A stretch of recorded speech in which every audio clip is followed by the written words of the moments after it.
What is up, ladies and gents? Ghost here, and today I'm going to be giving you my thoughts and opinions as well as some tips on the Hotwire game mode.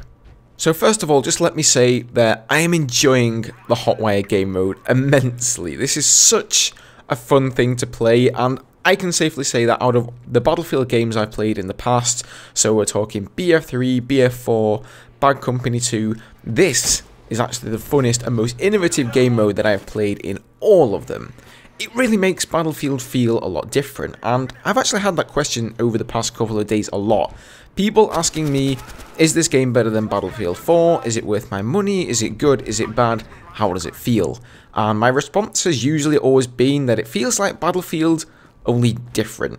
And I know that's perhaps a little bit strange saying that, but you really just have to experience it for yourself. It's much more fast-paced, and in no game mode is it more fast-paced than in Hotwire. So if you don't already know, the aim of the game in Hotwire is to secure one of several vehicles and drive it around the map above a certain speed to drain your enemy's tickets. So that is essentially the clever thing that they did with this game mode. By forcing you to have to drive above this generic speed, it means that the cars are always going to be on the move. They're pretty much going to stick to the roads, both in Dust Bowl and Downtown, which are the two maps that you can currently play Hotwire on. You'll notice that the cars will just stick to the road. You can pretty much predict where they're going to go. They don't have a lot of leeway in terms of shortcuts or small passageways that they can go through. And that in turn opens up to some awesome ambushes and little traps that you can lay for your enemies. So first of all, let's talk about loadouts. Now, probably the most two popular loadouts you're going to have for Hotwire is definitely spawning in as either the mechanic or the enforcer. The operator is great for taking out infantry, but since most of the objectives are, moving cars, and you have a bunch of cars in your deployment as well that you can take at any moment to chase after the enemy cars, you're not really going to have much call for killing infantry, especially with the fact that it's only a 32-player server. So I would recommend either going with the engineer because, those PDWs are going to be great up close and personal for taking down people who have gotten out of cars. Often you'll ram into an enemy car and everyone will sort of leap out of their cars and a small short-range firefight will go down. So PDWs are great there, as are shotguns on the Enforcer class. And then of course both of these classes have explosives. The majority of people out there have been going for the mechanic because they have the grenade launcher, that's pretty good for taking down enemy vehicles. But personally, I've been having the best results playing as the enforcer with the breaching charges, otherwise known as C4, and actually using the battle rifles. So now the enforcer, previously known as the support of course, don't get access to LMGs. We have these battle rifles and they kick like mules, seriously. You get the Scar H for the police side, I believe, and you get the one I'm using here in the background for the criminal side, and it only comes with a 3.5 times scope, so at the moment I'm still trying to rack up the kills, the necessary kills to get one of the lower optic scopes unlocked. But I found it to be a very, very powerful weapon. They kick like crazy, but they're extremely powerful, great for taking down vehicles, and great for picking off enemies in the distance. Now, one of the biggest tips that I would give you guys for playing Hotwire is to try and get used to predicting where the vehicles will go. Personally, I have my full map on my tab key, and I've rebound the scoreboard to the M key, which was previously used for the full screen map. And that way I can quickly keep tabbing in and out of the map and keeping track where all of the vehicles are. And if I see that they're heading into a road and there's only one way out, I'm often able to run over there in time and head them off at the pass, as it were. Lay down some C4, as you saw in the intro, and give them a bit of a nasty surprise. It doesn't always kill the enemy vehicle, but at least it will usually disable it, or it will even flip the vehicle over, and then you can just run in with your shotgun or whatever and just blast the driver away, or at least attempt to. It doesn't always work out, as you can see here in the background. Something else you can do with the C4, of course, is to put it on one of the vehicles in your deployment. Turns out that detonating a C4 laden vehicle can be quite a bit more effective than simply trying to ram him off the road. Alright, next let's talk about battle pickups.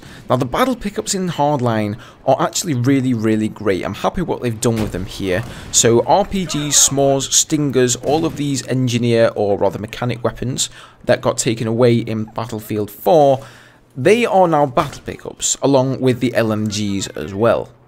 and I'm so glad that they're actually useful battle pickups. I think this was a good idea by DICE to implement these, possibly have some, other areas of the map to fight over except for just where the objectives were.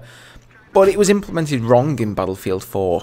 The uses, that 6-shot grenade launcher, I mean, did anybody seriously actually use those over their primary weapons? Because I sure as hell didn't.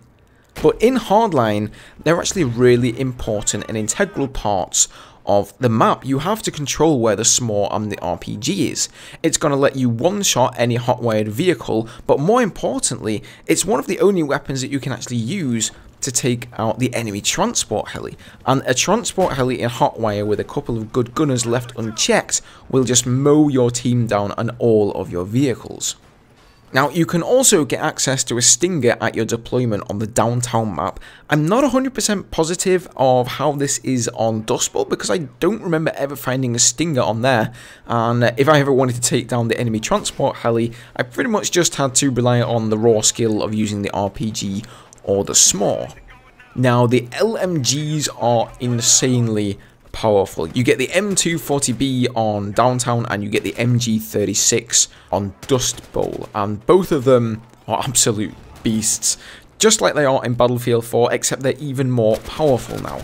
So as you can see, I'm just mowing down the enemy team here. Vehicles, not a problem at all. They dish out the damage to vehicles, as he goes by, I'm just spraying him, and most of the time I'm able to get a disable, if not just downright destroy the vehicle entirely.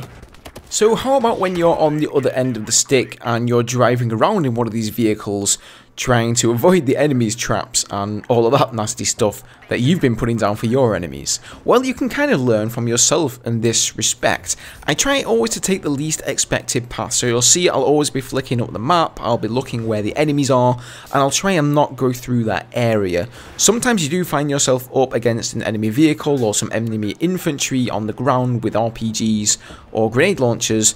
It's always good to have a few buddies in the car to shoot at them out of the window. Running them over, of course, is always an option, but for the most part, try and steer clear of as many traps as you can, and really, the objective here is just to go and fly around the map for as long as you can in these vehicles and wear down the enemy team's tickets. But it is really inevitable that you are going to get taken out eventually as the armor on your car gets worn down. So there you go, guys. Hopefully these tips on Hotwire have been helpful to you. The driving in Battlefield Hardline is really something that I think they've gotten spot on. The driving feels just kick-ass, the cars grip the road, there's no more of this sort of spinning around doing a 720 when you brake like you were getting past Battlefield games, and the cars just maneuver the way you want them to. You feel like you can do almost anything with them. This was one of the things that was so important for Visceral to actually get right with the game that revolves so much around movement and vehicles like these ones. So as always, I hope you enjoyed the video, guys. If you did, hit that like button up down below and let me know what you'd like to see from me in future videos. If you're new, then perhaps think about subscribing for more Battlefield content, tips and tricks and the like, and I'll see you guys in the next one. Cheers.